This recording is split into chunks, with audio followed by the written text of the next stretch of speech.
Chocolate ಮತ್ತು cream ಬನ್ ಪ್ರಿಯರೇ, ದಯವಿಟ್ಟು ಒಂದು ನಿಮಿಷ ನಿಲ್ಲಿ. ದೇಶದ 3 ಪ್ರಮುಖ ಬ್ರ್ಯಾಂಡ್ಗಳು ನಿಮ್ಮ ಆರೋಗ್ಯದ ಜೊತೆ ಆಟ ಆಡ್ತಿರೋದನ್ನ FSSAI ರೆಡ್ ಹ್ಯಾಂಡ್ ಆಗಿ ಹಿಡಿದಿದೆ. ಗ್ರಾಹಕರೇ ಜಾಗೃತರಾಗಿ. ನೀವು ದಿನನಿತ್ಯ ಆಸೆಯಿಂದ ತಿನ್ನೋ ಚಾಕ್ಲೇಟ್, ಕ್ರೀಮ್ ಬನ್ಗಳು ನಿಜಕ್ಕೂ ಸುರಕ್ಷಿತಾನಾ? ಭಾರತೀಯ ಆಹಾರ ನಿಯಂತ್ರಣ ಸಂಸ್ಥೆ FSSAI ಈಗ ದೇಶದ 3 ಪ್ರಮುಖ ಬ್ರ್ಯಾಂಡ್ಗಳಿಗೆ ನೋಟಿಸ್ ನೀಡಿ ಮಾರುಕಟ್ಟೆಯನ್ನೇ ನಡುಗಿಸಿದೆ. ಆ ಕಂಪನಿಗಳು ಯಾವ್ಯಾವು ಗೊತ್ತಾ?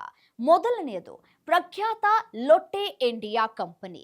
ಇದರ ಜನಪ್ರಿಯ ಲೊಟ್ಟೆ ಚಾಕೋ ಪೈ ಮೇಲೆ 100% ವೆಜಿಟೇರಿಯನ್ ಅಂತ ತಪ್ಪು ದಾರಿಗೆಳೆಯುವ ಕ್ಲೇಮ್ ಮಾಡಲಾಗಿದೆ ಅಂತ FSSAI ಹೇಳಿದೆ. ಅಷ್ಟೇ ಅಲ್ಲ, ಇವರ ಪೆಪೆರೋ ಬಿಸ್ಕೆಟ್ ಸ್ಟಿಕ್ಸ್ ಮತ್ತು ಫ್ರೂಟ್ಸ್ ಎಕ್ಲೇರ್ಸ್ ಮಿಠಾಯಿಗಳ ಮೇಲಿನ ಲೇಬಲಿಂಗ್ ನಿಯಮ ಉಲ್ಲಂಘನೆಯಾಗಿದೆ. ಇನ್ನು ಎರಡನೆಯದು ಕುಬೇರಾ ಫುಡ್ಸ್. ಇವರ soft and fresh pineapple cream bun ಪ್ಯಾಕೆಟ್ನ ಮೇಲೆ 100% ನ್ಯಾಚುರಲ್, ನೋ ಪ್ರಿಸರ್ವೇಟಿವ್ಸ್ ಅಂತ ಬರ್ತಿದ್ದಾರೆ. ಆದರೆ ಒಳಗಡೆ ಪ್ರಿಸರ್ವೇಟಿವ್ಸ್ ಮತ್ತು ಕೃತಕ ಬಣ್ಣವನ್ನ ಬಳಕೆ ಮಾಡಲಾಗಿದೆ. ಮೂರನೆಯದು ಫರ್ನ್ಸ್ ಎನ್ ಪೆಟಲ್ಸ್.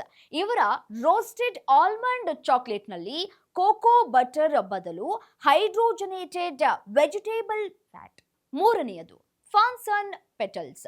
ಇವರ ರೋಸ್ಟೆಡ್ ಆಲ್ಮಂಡ್ ಚಾಕ್ಲೇಟ್ನಲ್ಲಿ ಕೋಕೋ ಬಟರ್ ಬದಲು ಹೈಡ್ರೋಜನೇಟೆಡ್ ವೆಜಿಟೇಬಲ್ ಫ್ಯಾಟ್ ಅನ್ನ ಬಳಸಿ ಗ್ರಾಹಕರನ್ನ ದಾರಿ ತಪ್ಪಿಸಲಾಗಿದೆ. ಪ್ಯಾಕೆಟ್ನ ಮುಂಭಾಗದಲ್ಲಿ ಒಂದು ಬರೆದು ಹಿಂಭಾಗದಲ್ಲಿ ಮತ್ತೊಂದು ಇಂಗ್ರೀಡಿಯೆಂಟ್ಸ್ ಹಾಕಿ ಗ್ರಾಹಕರ ಆರೋಗ್ಯದ ಜೊತೆ ಆಟ ಆಡ್ತಾ ಇರುವುದಕ್ಕೆ ಕೆಂಡಾಮಂಡಲವಾಗಿರುವಂತಹ FSSAI ಈ 3 ಕಂಪನಿಗಳಿಗೆ ಸ್ಪಷ್ಟನೆ ನೀಡೋದಕ್ಕೆ ಬರೋಬ್ಬರಿ 7 ದಿನಗಳ ಕಾಲ ಗಡುವನ್ನ ನೀಡಿದೆ.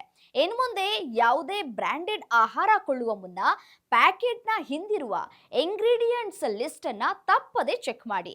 ಈ ಪ್ರಮುಖ ಮಾಹಿತಿ ಇಷ್ಟವಾಗಿದ್ರೆ ಈಗಲೇ ವಿಡಿಯೋ ಲೈಕ್ ಮಾಡಿ ಮತ್ತು ನಮ್ಮ ಚಾನೆಲ್ ಅನ್ನ ಸಬ್ಸ್ಕ್ರೈಬ್ ಮಾಡಿ. ಇದಾಗಿತ್ತು ಫೋಕಸ್ ಟಿವಿಯ ಡಿಜಿಟಲ್ ಕಂಟೆಂಟ್. ನಾನು ರಮ್ಯಾ.